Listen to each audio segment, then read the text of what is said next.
दोस्तों, मैं खुर्रम काज़मी आपका दोस्त। आज हम लोग बात करेंगे R32 रेफ्रिजरेंट के चार्ज करने की।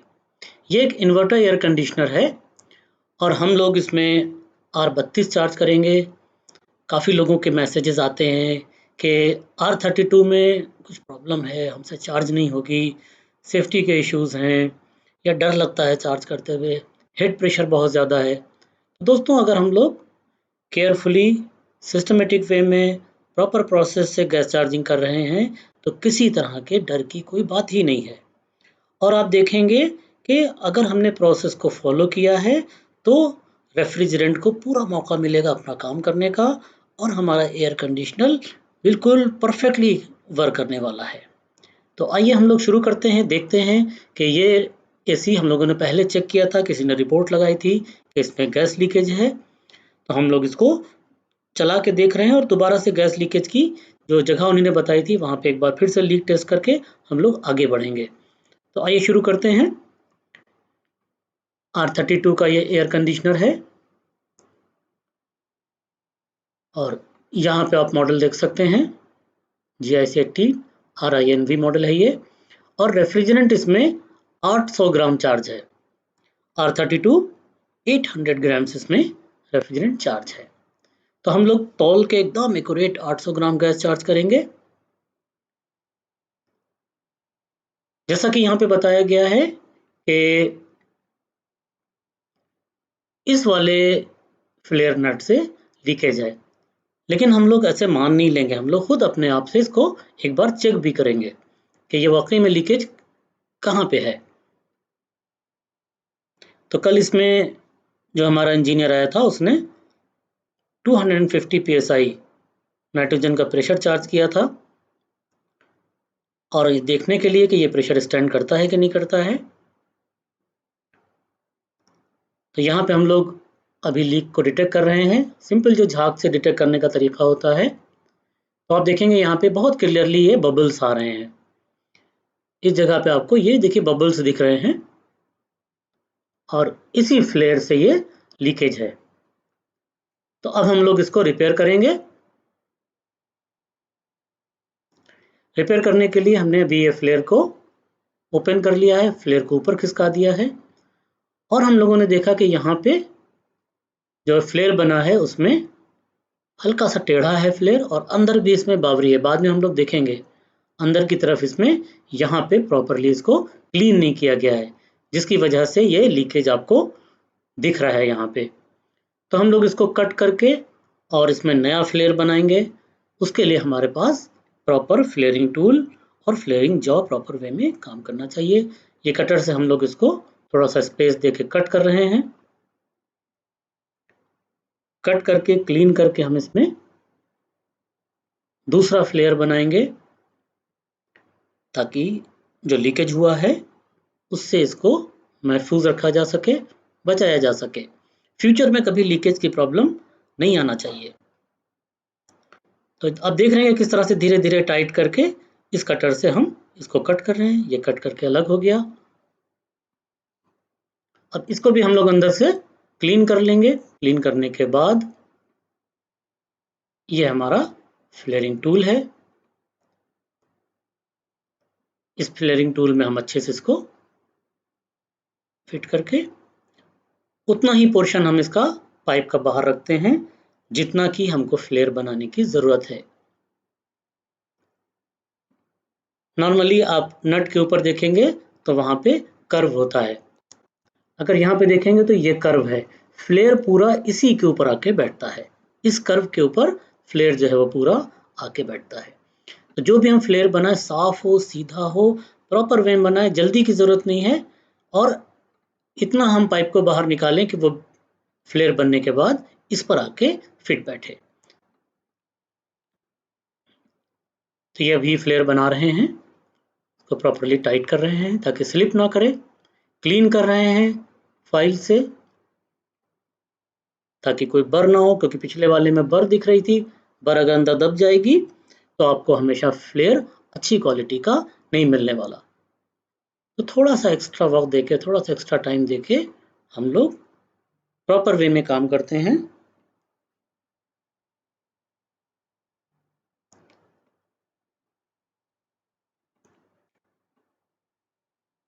देखिए ये फ्लेयर बन के तैयार हो गया।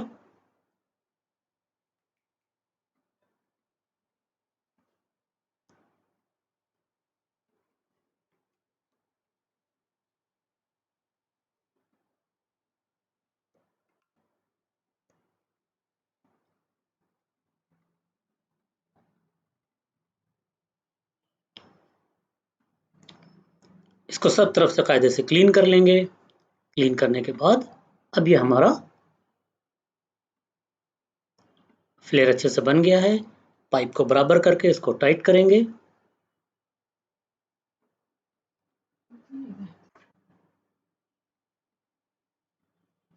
और टाइट करने के लिए भी इसकी लिमिट्स होती हैं, बहुत ज़्यादा टाइट नहीं कर देंगे।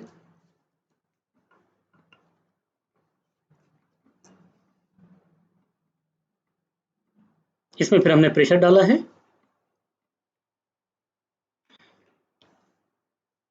80, 85, 100 psi से आपके हर तरह के लीकेजेस मिल जाते हैं।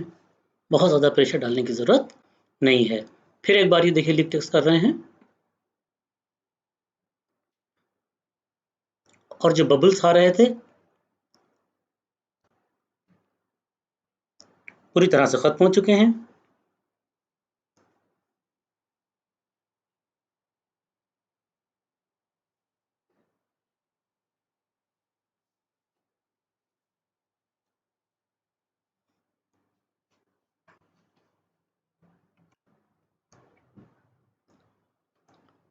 तो इसी तरह से झाग बना के आप आराम से लीकेज टेस्ट कर सकते हैं। थोड़ा वक्त देके इत्मीनान से, अगर थोड़ा ज़्यादा वक्त लीक टेस्टिंग में दे देंगे तो कोई नुकसान नहीं होने वाला है। माइन्यूट से माइन्यूट बबल भी आ रहा होगा तो वो आपको यहाँ पे नज़र आ जाएगा।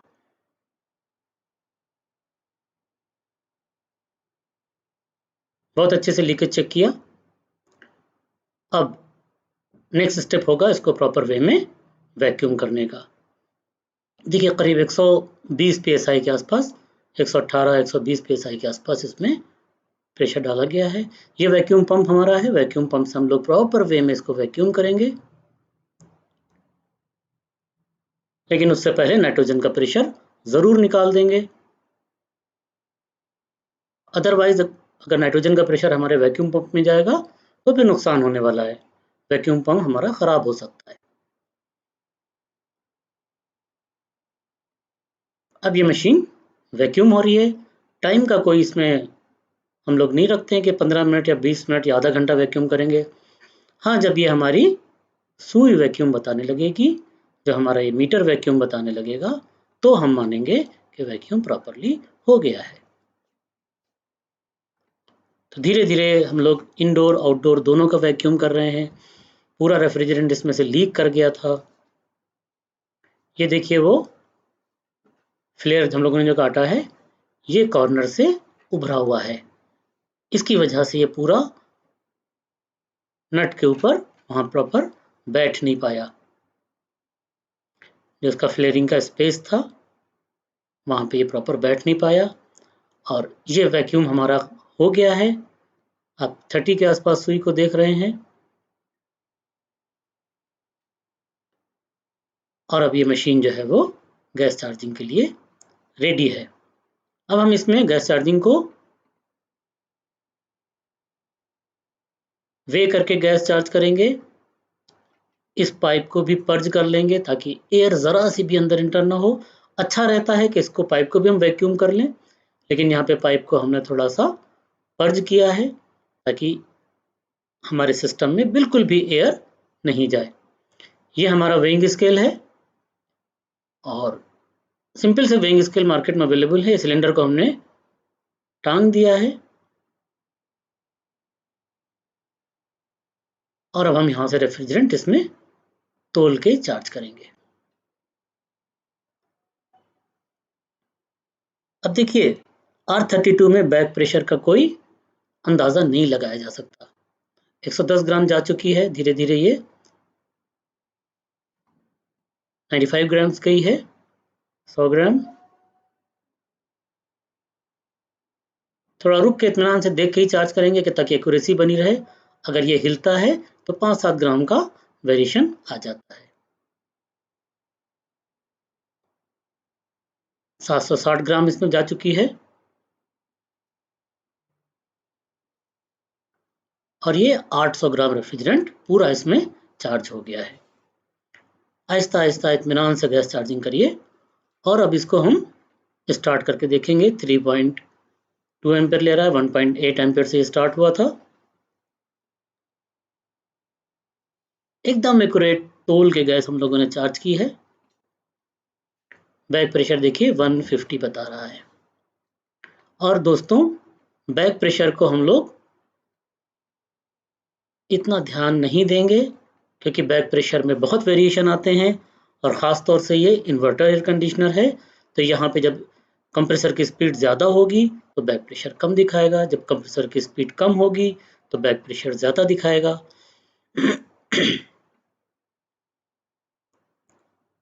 तो जब तौल के हमने चार्ज किया है तो अब बैक प्रेशर का इतना ज़्यादा ध्यान रखने की ज़रूरत है ही नहीं। आपने प्रॉपर वे में वैक्यूम किया, लीक टेस्ट किया, वैक्यूम किया, वैक्यूम करने के बाद प्रॉपर वे में आपने 800 ग्राम इसमें तौल के रेफ्रिजरेंट चार्ज किया। अब इसकी कंप्रेसर की स्पीड बढ़ेगी, स्पीड घटेगी, तो ये हमारी जो बैक प्रेशर की सुई है ये अप एंड डाउन होती रहेगी।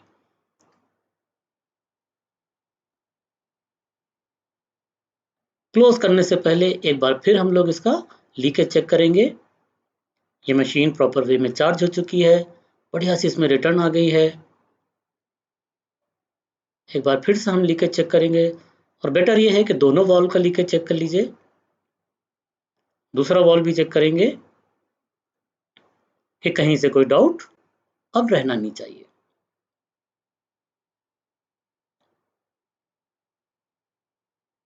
तो ये मशीन बिल्कुल परफेक्टली काम कर रही है। कहीं भी अगर लीक होता तो यहाँ पे आपको बबल्स दिखाई देते।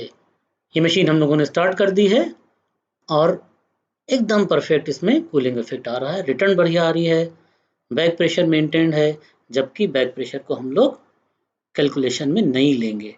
जब तोल के चार्ज की है तो बैक प्रेशर में अप एंड डाउन चलता रहता है। 32 में आपको 110 psi भी मिलेगा, 140 भी मिलेगा, 160 भी मिलेगा। देखिए यहाँ पे हम लोग सिग्नल वायर को चेक कर रहे हैं कि प्रॉपर अंदर से सिग्नल आ रहे हैं कि नहीं। इन्वर्टर है ये, डीसी पे किया है हमने अपने मल्टीमीटर को और ये 4-5 वोल्ट से लेके 16-17 वोल्ट 18 वोल्ट तक ये दिखा रहा है। हम लोग कहाँ पे चेक कर रहे थे? न्यूट्रल और सिग्नल वायर में। अभी फेस न्यूट्रल चेक कर रहे हैं। तो पहले हम लोगों ने न्यूट्रल और सिग्नल वायर देखा, डीसी करंट आ रहा था। अभी फेस और सिग्नल वायर देख रहे हैं, तो जो आपको फेस और न्यूट्रल में मिलेगा सेम करंट आपको फेस और सिग्नल वायर में भी मिलेगा।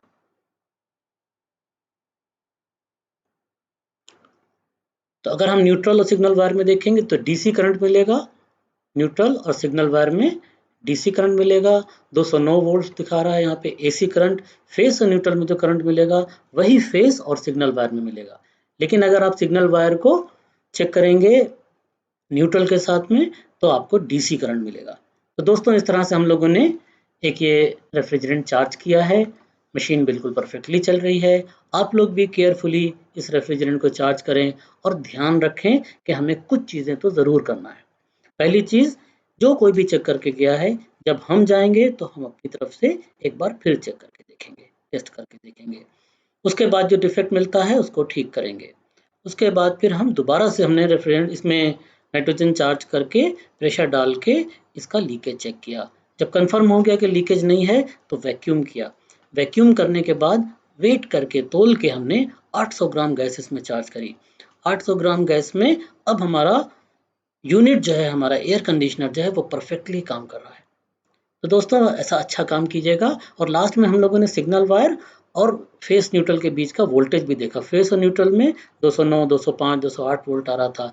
तो वही फेस से अगर हम सिग्नल वायर को देखेंगे तो फेस और सिग्नल वायर में सेम वोल्टेज आएगा। लेकिन अगर हम न्यूट्रल के साथ देखेंगे तो डीसी सप्लाई आएगी। न्यूट्रल और सिग्नल में डीसी सप्लाई हम लोगों को मिल रही थी 4-5 वोल्ट से लेके 18-19 वोल्ट तक। तो एक सही मशीन के ये सारे पैरामीटर्स हैं। थैंक यू वेरी मच दोस्तों।